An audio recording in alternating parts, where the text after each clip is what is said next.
Продолжаем эфир телеканала новостями к этому часу. В студии Василий Радченко и коротко о главных темах выпуска.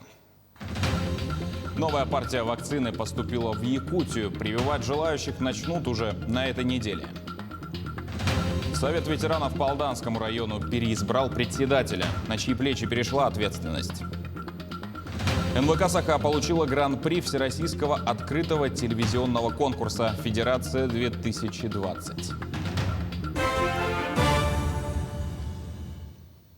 Ситуацию с распространением коронавируса в России удалось стабилизировать. Об этом заявил президент Владимир Путин. По его словам, значительную роль в этом играет реализация широкого комплекса профилактических упреждающих мер, в том числе массовая вакцинация. На сегодня 4 миллиона 300 тысяч россиян получили оба компонента вакцины. Глава государства также заявил, что вакцинация от коронавируса в России должна быть максимально доступной и удобной для граждан. От этого зависят перспективы выхода из режима ограничений. Безусловным приоритетом, как и прежде, должны быть наши внутренние потребности. Обеспечение вакцинами российских граждан. Сейчас нам крайне важно продолжить наращивать темпы вакцинации в стране. Для этого нужно направить достаточные объемы вакцины в регионы, обеспечить работу широкой сети прививочных пунктов и, конечно, продолжить информировать людей о том, где, как, в какое время они смогут получить прививку. Весь этот процесс должен быть максимально доступным и удобным для наших граждан, особенно для людей старшего возраста. И, знаете, в завершении хотел бы вновь подчеркнуть, что вакцинация – это, конечно, добровольный выбор каждого человека, это личное решение каждого человека. Региональный оперативный штаб сообщил, что в Якутию поступила новая партия вакцины. Со среды возобновится приглашение на прививку первой дозой. В четверг планируется поступление дополнительной партии. Антиковидные льготы для пожилых работников скоро отменят. Через 1,5 недели работающие россияне старше 65 лет не смогут оформлять больничные для того, чтобы оставаться дома на самоизоляции. Постановление правительства, которое давало такую возможность, прекратит действие с 1 апреля 2021 года. При этом постановление, которое упраздняет карантинные больничные, все же рекомендует работодателям переводить на удаленку пожилых сотрудников в приоритетном порядке. Россияне купили туры с кэшбэком более чем на 1 миллиард рублей. И это только в рамках третьего этапа. Об этом заявила глава Ростуризма Зарина Дагузова. Напомним, с 18 марта стартовал новый этап программы кэшбэка на туры по России. Она предусматривает, что россияне могут получить возврат 20% от цены проживания в отеле, санатории, стоимости тура или круиза внутри страны. Но не более 20 тысяч рублей. Напомним, ранее максимальный размер кэшбэка был 15 тысяч рублей. За первые 4 дня программы туристы купили туров и проживания на более чем 1 миллиард рублей. По условиям программы гражданам вернулось уже более 200 миллионов рублей. Национальная вещательная компания «Саха» получила гран-при Всероссийского открытого телевизионного конкурса «Федерация-2020». За работу традиции предков продолжаются. О жизни семьи потомственных оленеводов Антонины и Дмитрия Голиковых. Церемония награждения прошла в онлайн-формате. Всего в конкурсе приняли участие более 100 телеканалов. Были представлены около 45 тысяч работ. Авторы ведущей программы Олег Колесов, оператор Семен Амосов, режиссер монтажа Василий Ильин, редактор Любовь Гоголева. Гран-при Всероссийского открытого телевизионного конкурса «Федерация». В этом году его получает Национальная вещательная корпорация «Саха», город Якутск. За работу традиции предков продолжаются. Так жюри конкурса оценило работу о жизни семьи оленеводов-эвенов Антонины и Дмитрия Голиковых. Село Тополиное Тампонского района. Площадь района превышает территорию Греции. Плотность населения – 9 человек на 100 квадратных километров. Это арктическая зона Якутии на 66-й параллели северной широты. Один день из жизни семьи, продолжающей традиции предков.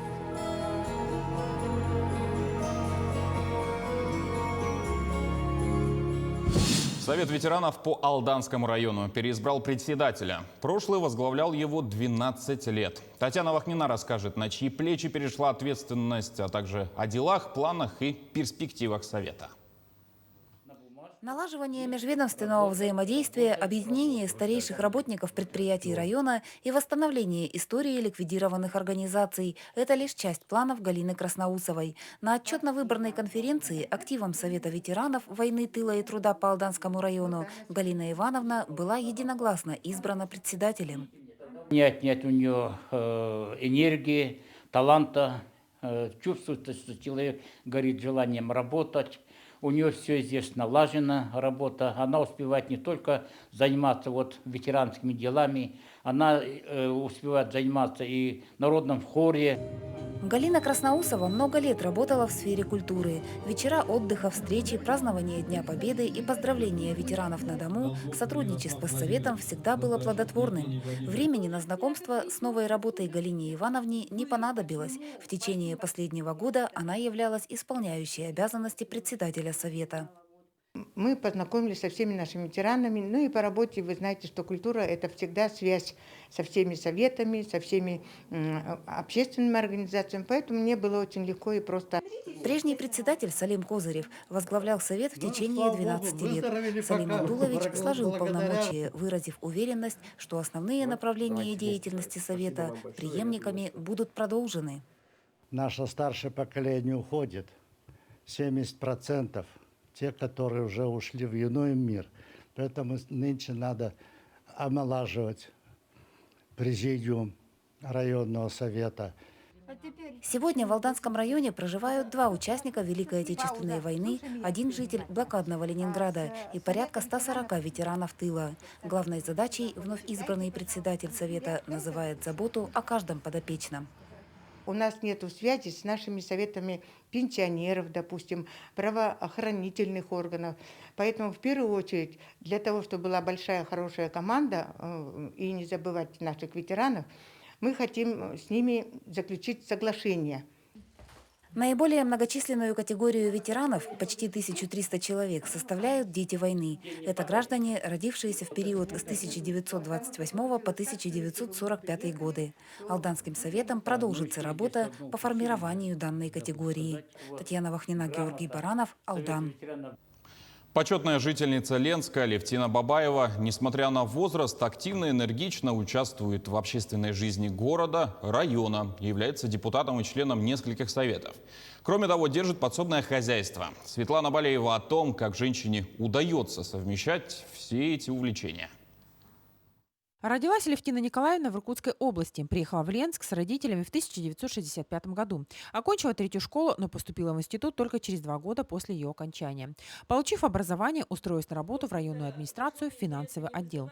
Начав с должности ревизора-инспектора по штатам, довольно быстро начала достигать высот и выросла до начальника финансового отдела. На мою долю, как раз карьерный рост и так далее, вся эта перестроечная кампания, мне пришлось ее переживать. Мне тогда еще и 40 лет не было, когда я такой груз. Поле деятельности было широкое, карьера моя, я считаю, удалась. Я почти 40 лет проработала в органах государственной власти. С 2012 года героиня нашего сюжета ушла на заслуженный отдых. Но отдыхать Левтина Николаевна решила ей еще рано. Она сегодня является районным депутатом. Левтина Николаевна является, пожалуй, одним из самых активных депутатов районного совета муниципального образования Ленский район. Всегда поражает ее энергия и ее активность, несмотря на ее возраст. Депутатскую работу Алевтина Николаевна успешно совмещает с представительством Совета старейшин и участием в Совете ветеранов. Она доносит до представителей власти вопросы, которые волнуют старшее поколение. Так, по ее инициативе открыт сквер «Старожил» и возобновила работу городская баня. По ее инициативе совместно с мухтуйцами, старожилами, мы знаем, что теперь у нас они добились, отвели участок, возвели уже флагшток, это где мы теперь будем каждый год поднимать знамя Победы, да, и разбит сквер. Нужно сказать, за всю свою трудовую деятельность она была награждена очень много. У нее есть государственные награды вот, разных и России, и Республики Саха, ну и, конечно, района. Алевтина Николаевна находит время на все, даже на то, чтобы заниматься подсобным хозяйством. В подворье у женщины корова, 2 теленка, десяток кур и кроликов. А самая важная функция ее жизни – это быть любящей мамой и бабушкой. Светлана Балеева, Виталий Андреев, Денис Семенов, Ленск. Самая масштабная столичная рыбалка прошла в акватории 202-го микрорайона. Любители подлетки состязались в различных конкурсах, причем участие приняли не только взрослые рыбаки, но и совсем юные. За мероприятием наблюдала наш корреспондент Ульяна Шагина. 12 команд, в каждой по 2 человека, взрослый и ребенок школьного возраста. Ведь главная задача организаторов – не только приобщать мальчишек к зимним видам отдыха, в частности, подледной рыбалки, но и в целом укреплять семейные узы. Я сидела так недолго. Она потом пошла, она брала, она хватала крючок там, и я вытаскивала. Вот такой прекрасный день. Решили провести вот такую семейную рыбалку. И этим всем показываем, что подрастающее поколение, он должен быть здоровым, сильным. И семейные ценности для нас это очень важно. По условиям соревнований разрешены 1 удочка на человека и любые снасти и прикормки. На всех участников 4 номинации. Кто первым выловит рыбу, чья добыча окажется самой крупной. Причем здесь 2 выигрыша – по весу и длине рыбы. Также победителя выявили в номинации «Бурение лунки на скорость». Как оказалось, цена бура значения не имеет. У меня самый обычный тонаровский, самый дешевый. И, походу, самый быстрый. Рад, устал, сильно готовился. Вчера, позавчера готовился. В целом на все про все ушло около 3 часов на свежем воздухе под азартные крики болельщиков. Семейная рыбалка – это не только обучение подрастающего поколения премудростям подлетки, но самое главное – это общение с родными людьми и единомышленниками. Ульяна Шагина, Анна Васильева, Григорий Николаев, Якутск. К этому часу у нас все. Носите маски, мойте руки и не забывайте про социальную дистанцию. До встречи в эфире.